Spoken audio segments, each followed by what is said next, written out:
அனைவருக்கும் தமிழா கருணை இல்லத்தின் இனிய காலை வணக்கம். இன்று தெய்வத்திரு ஜி மணிகண்டன் ஐயா அவர்களின் 1ஆம் ஆண்டு நினைவு நாளிற்காக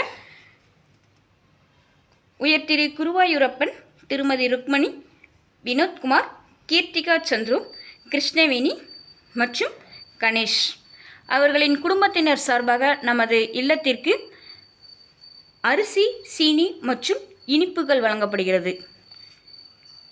தெய்வத்திரு மணிகண்டன் ஐயா அவர்களின் ஆன்மா எல்லாம் வல்ல இறைவனின் நிழலில் இளைப்பார நாமும் நமது தமிழா கருணை இல்லத்தின் சார்பாக கூட்டு பிரார்த்தனை செய்வோமா? ஜென்மம் நிறைந்தது சென்றவர் வாழ்க, சிந்தை கலங்கிட வந்தவர் வாழ்க, நீரில் மிதந்திடும் கண்